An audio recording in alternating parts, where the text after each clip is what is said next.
Drama on One. Sundays at 8 p.m. rte.ie/drama on one. Drama on One. Drama on One is offered as a podcast at rte.ie/drama on one, and of course here on RTE Radio 1 on Sunday nights.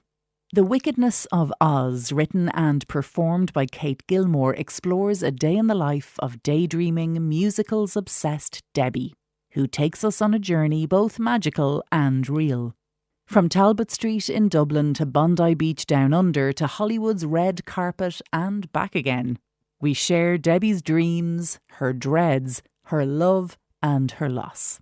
In a play that contains language some may find offensive, this is Kate Gilmore in The Wickedness of Oz. My favourite thing is going to the I'm after coming here tonight and all your friends are in there.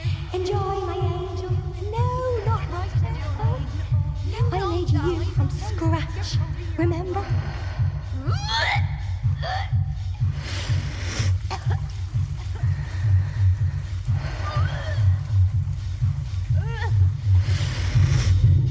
Fred is dead.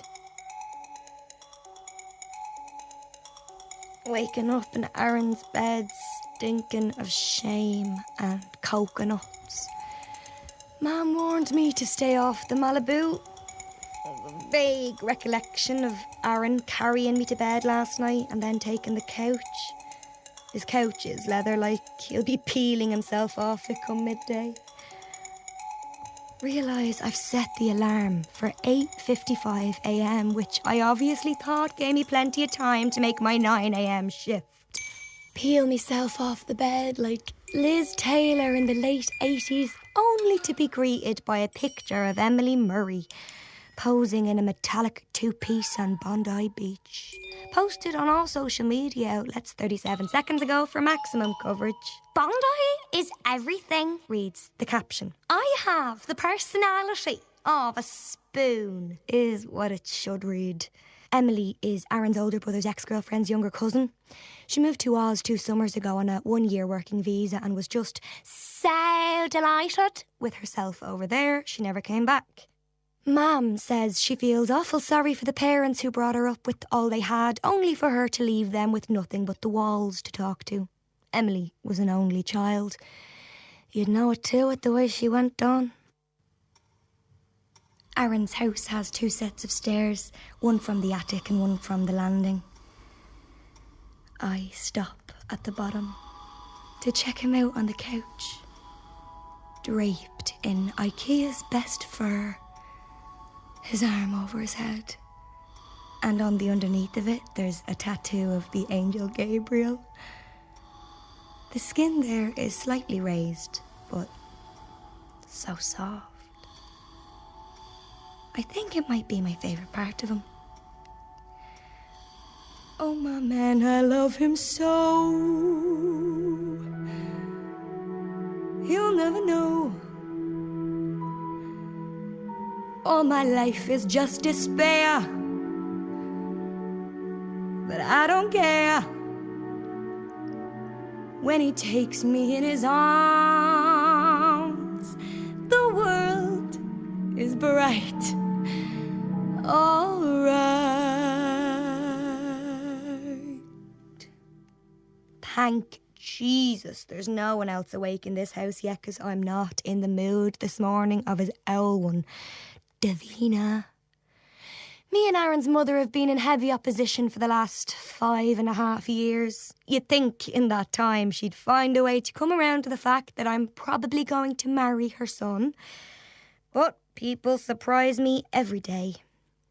I liken her to Joan Crawford, and she calls me Little Miss, like I'm one of those cartoon characters from the Roger Hargreaves book collection. We make the beds in this house, Little Miss. She's caught me devouring a Belvita breakfast biscuit over the kitchen sink. I'm vulnerable. I'm eating. Sorry, Davina. She takes pleasure in telling me she's been consorting with my mam since last night, tracking my whereabouts, confirming the time and condition in which I came home. That's unnecessary. Your mom worries, Deborah. It's her job. But I'm 21. A mother's work is never done. It's excessive. She knows it and I know it. With unwarranted sympathy stapled to her face, she takes the wrapper from my hand. I'll take this. Then makes an offer to get me my coat, which I know I've left hanging out Aaron's attic window in an attempt to air out the coconut vomit. I tell her I don't have a coat. Leave without saying goodbye to Aaron. Hope he doesn't think I'm pissed off with him. Actually, I hope he does think I'm pissed off with him. I am pissed off with him. Going rosy thinking about that fight last night. Ciara Cabra. Cabra being her location, not her family name. Ciara from Cabra. Works in shoe with my Aaron, and when I say she's nothing short of a dark-haired devil, I mean it. Always with the emotional manipulation, you know the type. I need a lift home. My car's died. I need a hug. My dog's died. I need help zipping up this dress. I need help drinking this shot. Please, I'm just a little girl of a thing. And he takes everything at face value. They all do. Men. Debs. Maybe she did need help drinking the shot. Phone Ali on the way to the bus stop. Ali is the kind of person who stirs sugar into her tea without ever tipping the edges of the cup. She also has an irrational fear of ketchup. We've been best friends since we were 3, and before my mum became arachnophobic, her parents and my parents used to go on cheap cruises together during the winter. Did I say arachnophobic? I meant the other one. What the fuck happened to you? Debbie, 1 minute you are there, the next minute you are gone. Me and Aaron were fighting. I can't keep up with this bleeding saga. Ali's been trying to get me to finish with Aaron ever since she broke up with the world's shittest boyfriend, Kev, 3 years ago. Kev had 2 girlfriends. One for the daytime, one for the nighttime. I think his name is Manuel. Fellas can be such brutes on the sly. It's complicated, I tell her. It's always complicated where it concerns him. Oh my God, Debbie Taxi Man last night was creep of the week. Asked me, did I put the holes in me jeans on purpose? You know, me ripped ones. Like, why don't you go fix the holes in our economy, mind your business? Are you there, Deb? Can you hear me? Can you hear me? Can you hear me? Can you hear me? It's Mam, precious boy. It's Mam, love. Get off me! Son, wake up. Fred, stop it. Son, can you hear me? It's Mam. Don't touch him! As long as he needs me. Oh yes, he does need me. In spite of what you see, I'm sure that he needs me. I miss him so much when he is gone, but when he's near me, I don't let on.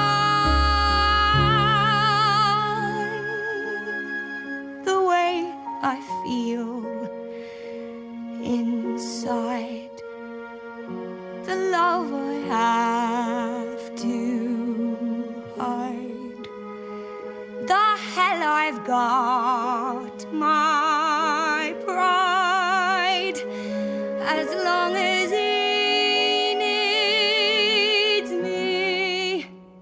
Hang up. I'll tell her later I ran out of credit, even though it's 2016 and everyone is on bill pay. Agoraphobia, not arachnophobia. Aaron's got his own message tone. I have to know whether or not it's worth checking. Nothing worse than diving for your phone and realising it's just Domino's offering you a €24 meal deal. Hey, Chubbs, you never got to thank me for carrying you home last night. A mistake, surely. What time you finished work at? I'll come over after. Full stop. I'd rather him have left me drunk asleep in the jacks than take me back to Cassadell Mommy Dearest last night. Scrolling through the emojis, looking for the perfect passive-aggressive reply, when I get a call from Mags. My phone is blown up this morning and I'm feeling pretty popular before I remember I sent her 29 call-me's in a row at 3:30 this morning. You're after putting the fear of God into me, she tells me. Mags is my dad's sister. We've always been close. This year we made a resolution to lose weight, which started with ordering slimming pills online that turned out to be orange-flavoured Tic Tacs. I like to think I'm helping her through her divorce. Mags McInerney was born in 1972, hot on the heels of the contraceptive train. She sported an ill-fitting perm throughout the 80s and can be spotted in the background of almost all my baby photos. In a previous life, I bet she was a moving statue. Picturesque, but ultimately unpredictable. He had it coming. He had it coming. He only had himself to blame. If you'd have been there, if you'd have seen it, I bet you would have done the same.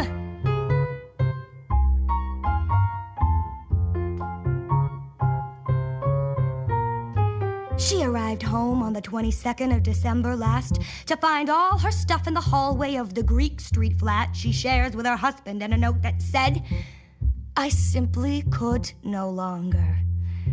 When I got there, she was collapsed inside an empty suitcase, surrounded by all the alcohol she could find, which included a very questionable bottle of grappa. When Gary got home, we were both well on our way. I tried icing the grappa in the freezer to make it taste better. He explained that by putting all her stuff in the hallway, he was asking her to leave. She explained she understood, but was unwilling to do so. I threw the iced grappa at his head. He had it coming.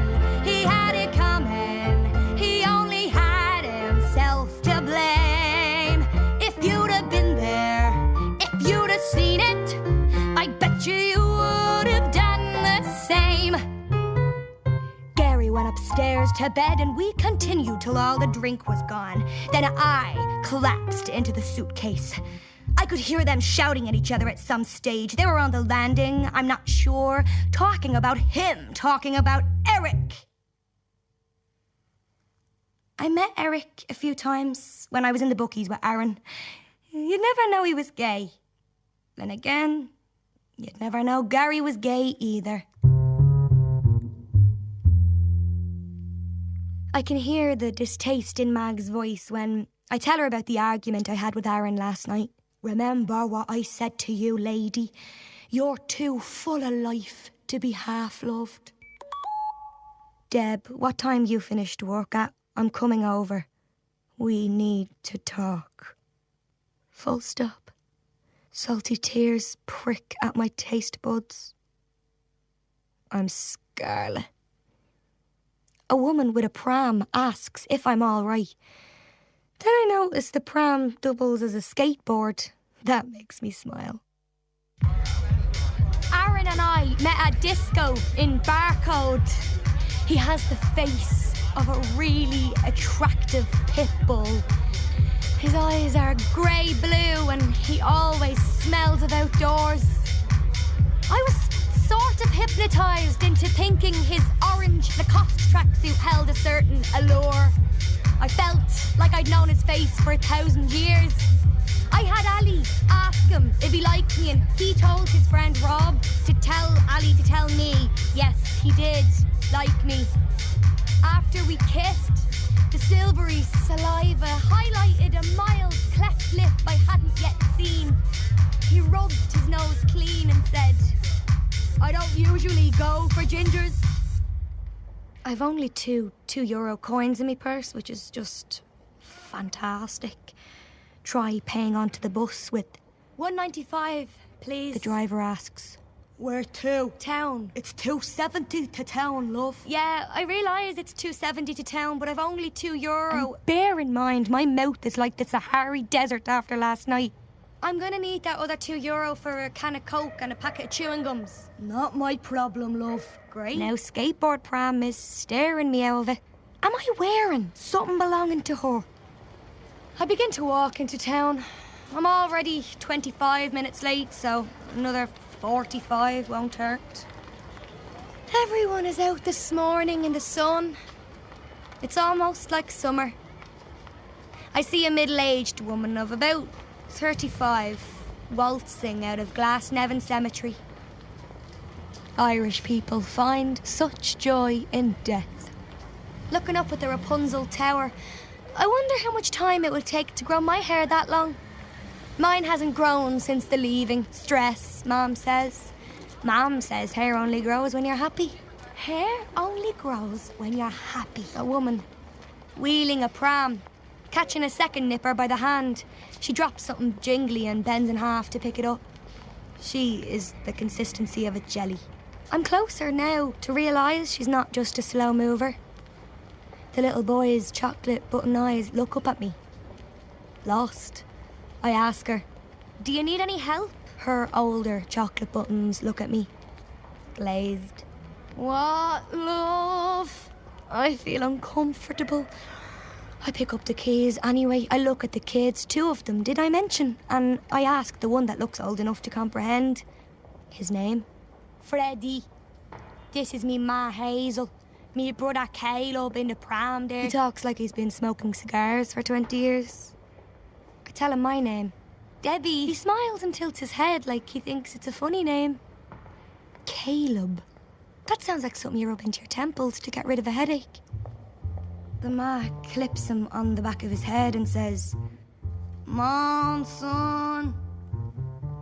He wears one diamond earring. Freddie? All I do is dream of you the whole night through. With that dawn, I still go on dreaming of you. You're every thought, you're everything, you're every song I ever sing. Summer, winter, autumn, and spring.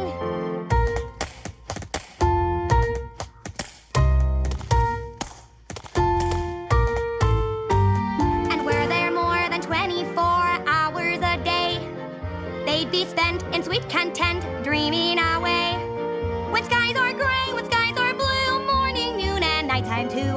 All I do is dream of you the whole night through.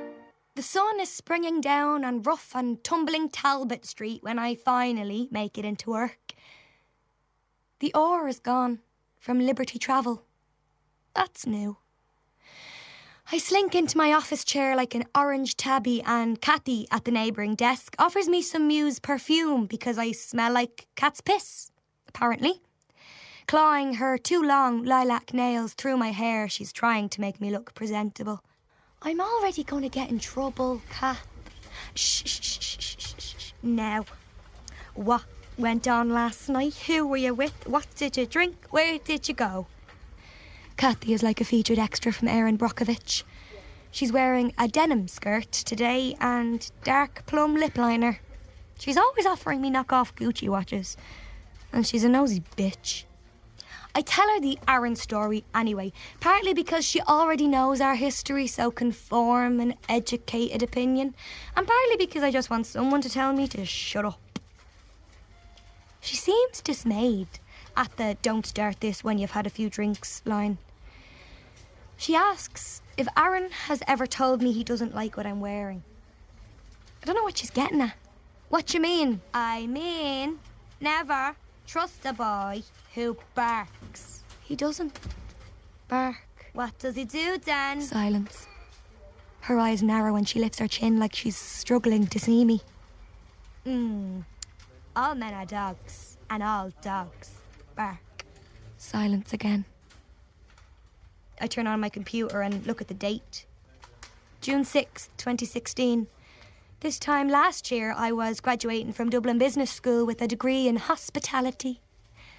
Hospitality. I never really knew what I wanted to do. I like music and I like dancing because they make you feel good, but once, after a well-crafted performance of Tomorrow from Annie out our back garden, my mum told me I had no rhythm and suggested that if I was really into that sort of thing, I could go into backstage work. Shortly after that, Ali and I went for one of those open calls for the Cinderella panto. They were on in the Ambassador, and by the time we got there, the line was all the way past the Garden of Remembrance. Ali came for moral support, really. She sang Everybody Hurts from the Troker ad, and I sang Adelaide's Lament from Guys and Dolls. There were 3 people on the panel. I remember 2 men and 1 woman, and I was the last to sing. They let me sing 3 lines, even though I'd prepared the standard verse and chorus. When I got home, I told my dad, and he said, "Not to worry, I was never any use at any of that stuff either." As if his lack of talent, equaling mine, would make failure easier. Of course, my first job of the day is getting a group of 6 the lowest possible fare for a 2-week bender to Shagaloof. As they get up to leave, I feel that unmistakable wave wash over me. I try slowing it down by doubling in half behind my desk, but it is vicious, and before I know it, one of the lads is holding out a Tesco's plastic bag and litres of something that tastes of alcohol and more flippin' coconuts is pouring out of me and onto his copy of Nuts magazine. This wouldn't have happened if I'd had me can of Coke. I rip the bag from the poor lad's hands and fall into the staff room. "Martin, I'm not feeling very well." Martin, my manager, is a young man in competition for the world's largest set of teeth. He fancies me. He told me so. "I can smell the Malibu and Coke off you, Debbie. Get yourself together. You needn't come back in here with the hangover, Debbie. You've driven away more customers than you've secured today, Debbie, and don't for a second think I missed you coming in 45 minutes late this morning. I tell you time and time again, I'm running out of reasons to keep you here with us at Liberty Travel." "Right, OK. Great." "No, not right, OK. Never right, OK, when it's your career on the line. Just you wait, Henry Higgins, just you wait. You'll be sorry, but your tears will be too late. You'll be broke and I'll have money. Will I help you? Don't be funny. Just you wait, Henry Higgins, just you wait. Just you wait, Henry Higgins, till you're sick. And you'll scream to fetch a doctor double quick. I'll be off a second later and go straight to the theatre. Henry Higgins, just you wait. 1,500 hours and I have approximately 30 minutes left, most of which I spend on astromatch.com trying to figure out how well Aaron's Gemini sun sign matches with my Cancer. I write IOU on a post-it and take $2.70 from the petty cash.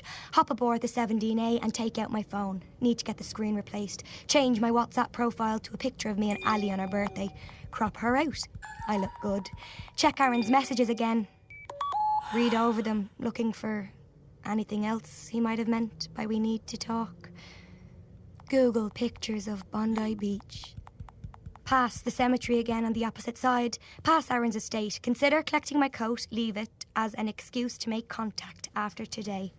See Rebecca Murray, metallic swimsuits, cousin, out the window waiting at the stop I'm about to get off at. Not in the mood for small talk. Certainly not in the mood for stories about her recent travels to Bangladesh where she builds cocoon childcare centres. Isn't she great? I get it, Deb. You're not talking to me over last night. Will you please just tell me what time you're home at? I need to talk to you. Full stop. I think Martin's right, you know. I need to get my act together. I start imagining a new life for myself in which I go running every day. Or at least lift the free weights that are gathering dust under my bed. Maybe I could grow my hair long so it covers my boobs like the mermaid. What was her name? When I finally get in the door, Mam calls out, I've made spag ball, even though I've told her 20,000 times I'm trying to cut carbs. Sometimes I honestly think she's trying to fatten me up so I never leave the house, like her. Where's Dad? Dad's at the parlour, she tells me. You wouldn't know he'd be here at all. He's out in the morning at the bang of dawn. Here it's coming up on 5 p.m. and still no sign.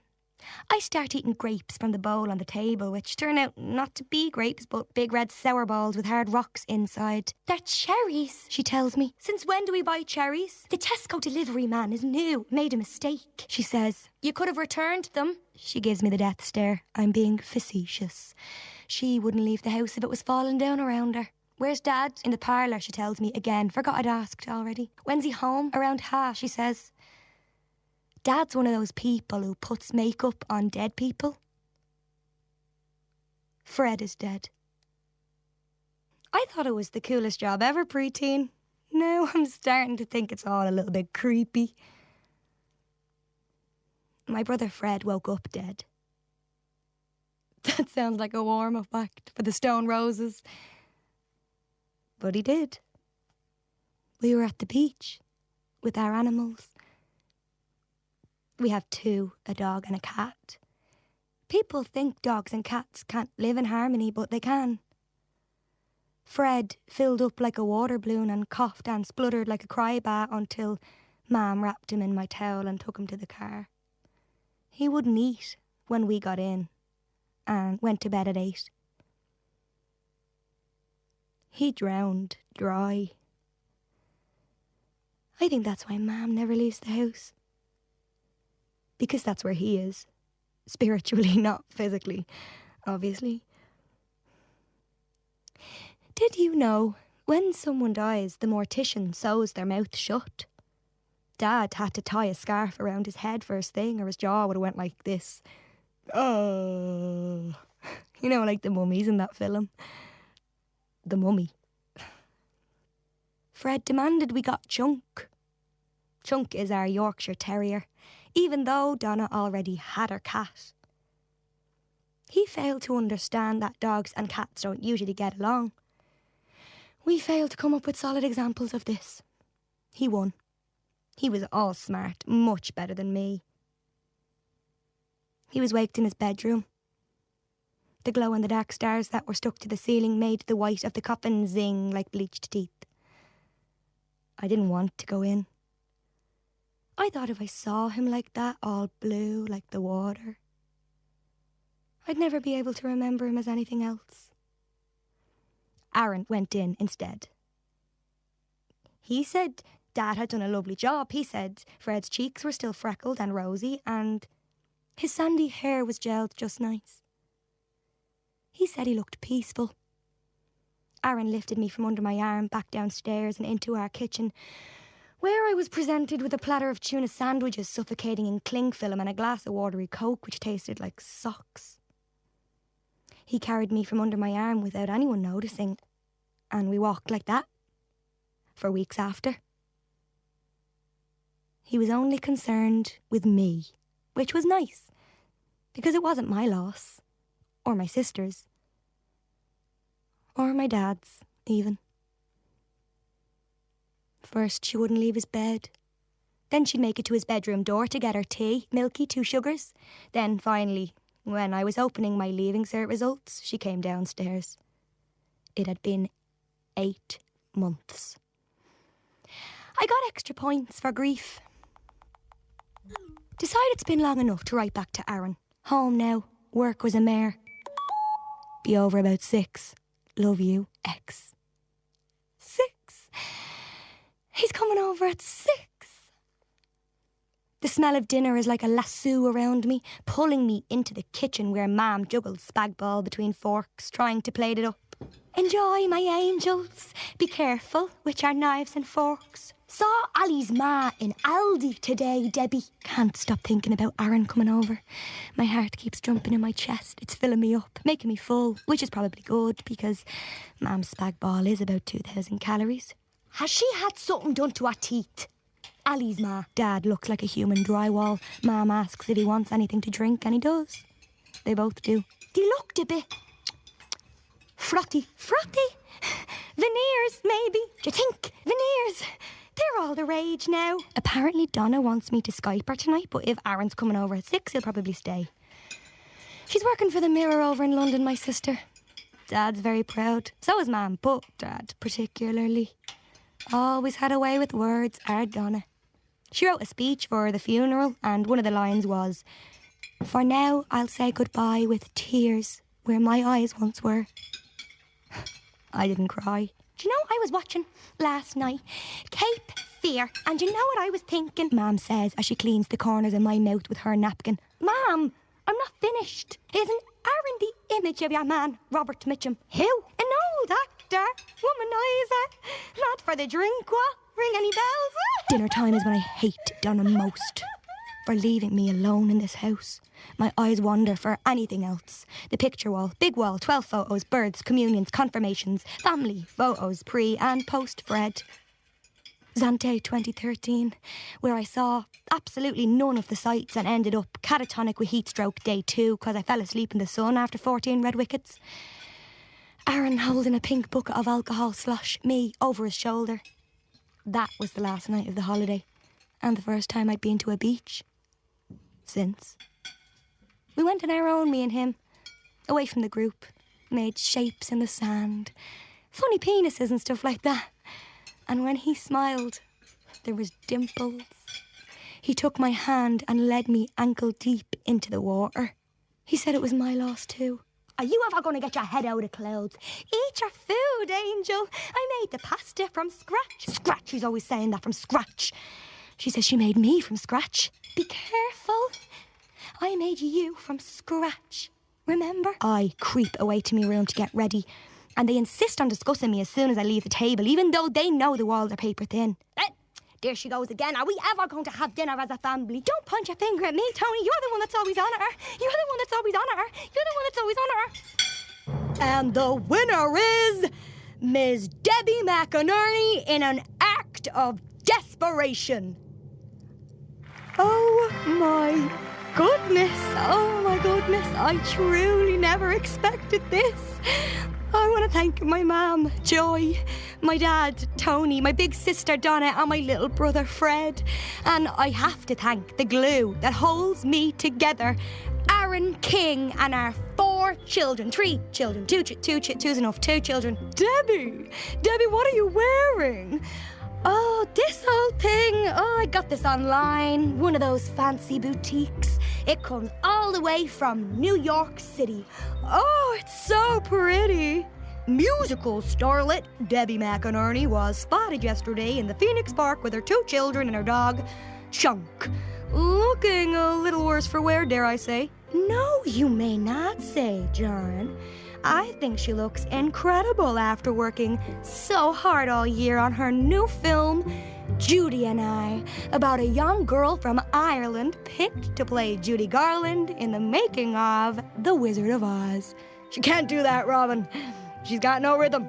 She's better suited to backstage work. And besides, the girl ain't pretty enough for the big screen. Well, I think she's got it, John. She has the wow factor, the star quality, the Shazam. Isn't Shazam a music app, Robin? And I think with Aaron King by her side, there is no stopping this firecracker. Well, now, here we have a problem. Sources are quoted as saying they saw Aaron King leaving the Workman's Club in Ireland this past weekend with another woman who can only be identified as Kira Cabra. That's impossible, John. Aaron loves Debbie. He loves her. They're married. They've got kids. Her star is on the rise. How could he? I'm afraid, Robin, that's all we've got time for. But remember, ladies, all men are dogs, and all dogs bark. Aaron's here, Mom calls up. When I see him, I'm absolutely floored. As per. What's up? How are you feeling this morning? Fine. I had work, like. I left a bucket of bile in your bedroom. I deserve that. He says, referring to last night, our fight. That's his way of apologising. Suddenly I can breathe again. Until he does something he's never done before. He looks at me like an equal. And that scares me. Deb, I didn't want to tell you till it all worked out, because I didn't want to hurt you unnecessarily. His edges start looking fuzzy. He's wearing a pair of runners I've never seen. I can feel my cheeks burning. The visa for Oz came through. That's good. I asked you, Deb. I asked you to come with me to the embassy when I was collecting the forms, and I told you I didn't want to leave you here. Silence. Picture it, Deb. I'd be working on construction. Bobby says he'd get me a job, no bother. It's great money, until we find our feet. You could chill out in the apartment, make waffles in the evenings until you learn to cook. Anything else? Then we can walk down Bondi Beach, take adventures, jump out of aeroplanes, all the things you're supposed to be doing at 21. Silence. Are you listening? What do you think of that? Sounds nice. Nice, yeah. Be amazing. And weather's great. You might even get a colour if you stay long enough. He pinches my cheek, makes me feel like a child. I feel like a child. I can't believe I'm only seeing this for the first time. This massive hole between us filled with his wants and my needs, constantly fighting each other for harmony. He's a cliche. He wants Australia, skydiving, week-long excursions to Thailand for the full moon party, and he wants Kira Cabra. I'm tired, and I don't want to hold him back, but I don't want to be pulled forward either. I'm fine where I am. Just fine. What is it, Deb? Is it the job? You can just as easy get another one. Why don't you want more for yourself? I do. I want more for you. I can't. Well, I can't either. I can't stay stagnant waiting for you to be ready. I have to keep moving. I can't. Why not? Fred is dead!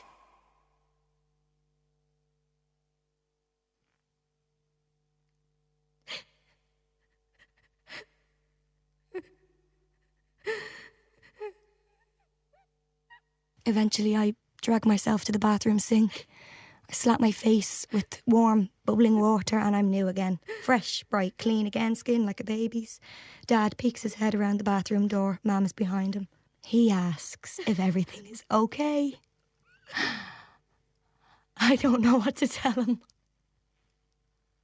I don't know how to tell him. My insides feel like they're melting. My face crumbles into a sob. I can see it in the mirror. It looks ugly. Must be awkward. All three of us standing here watching me cry. How long do you think he'll last? I ask. Mum pipes up. Not long, sweetheart. Tell her, Tony. Dad says he had a cousin went over, couldn't hack the year, had to pick fruit on a farm or something. He asks Mum if she can imagine me picking fruits on a farm or something. He laughs. They both laugh. Every inch of me pulses with hypocrisy. I could pick fruits on a farm or something. I could do whatever I want to do. Only for I am stuck here in this mortuary with the two of you. Because one of us died and the other one left and there are no other options. So I'm stuck, holding you two up like the last domino. If I fall, we all fall. And it's okay, Mum, that you only go between the back garden and the kitchen because at least you have your movies on your phone. And it's okay, Dad, that you are never home. Because at least you have the Sunny Bank on Sundays for a pint and the match. I don't question you. I don't question either of you. So don't laugh at me. Because I don't want to leave what little family I have left to go halfway across the world and pose in a metallic two-piece on Bondi fucking Beach. I scream.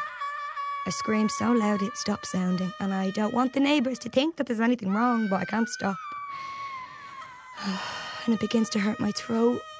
And I wish I collected my coat earlier because I don't want to have to see him ever again. Ariel. The mermaid's name is Ariel. Everything just kind of disappears inside of me like I'm sucking it in, all my shit. The bed, the movie posters, my entire room. And when I breathe out again, it comes out in colour. Lots of colour. I open the door to the landing and go into Donna's room, same as the day she left it 5 years ago. I search for something to suggest she exists. I go into Fred's room and I search and I find Hobbit stick figures, a bubble machine, Chunk's first collar, There's a horrible part of me that wishes he was here and Donna was gone. She was already gone anyway, to London. And then I feel sick at the idea of it. That my brain could even form that thought. I feel terrible. I go downstairs. I find Mam at the kitchen table, surrounded still by the dirty dishes. She's crying too. Dad's hanging out the back door, pulling on an e-cigarette. He's not crying. I wonder if either of them have ever wished I was gone and Fred was here. I'd say so. What am I doing with my 21 years that he couldn't have done more with? I breathe out and the colour thing happens again. They turn to look at me. I'm sorry. They beckon me and we huddle in a hug in the kitchen. Mum apologises too, and then Dad. You don't be thinking you've got to stay here because of us. You do whatever you want to do. Sweetheart, I'd be devastated, but I'd never stop you from going anywhere. Mum looks lost, like that little boy with the chocolate button eyes. I don't think she realises what she's doing. I hope not. I'm not going anywhere, I tell her, because I don't want to. I tell him. I take myself to bed.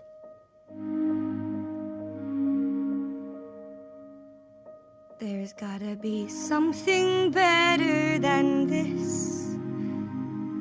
Bondi Beach at the weekends and waffles in the evening. There's gotta be something better to do than a half-hearted hospitality degree from Dublin Business School. And when I find me something better to do in my own time, I'm gonna get up, I'm gonna get out, I'm gonna get up, get out and do it in my own time.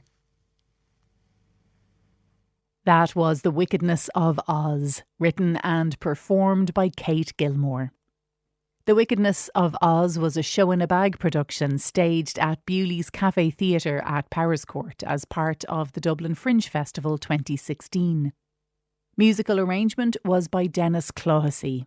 Sound supervision was by Mark McGrath. The RTE radio production of The Wickedness of Oz by Kate Gilmore was directed by Goretti Slavin. And listeners might like to know that Kate is currently appearing at the Abbey Theatre as Nora Clitheroe in Tom Creed's production of The Plough and the Stars by Sean O'Casey. To listen back to this and other plays in the radio archive, go to rte.ie/drama on one. rte.ie/drama on one.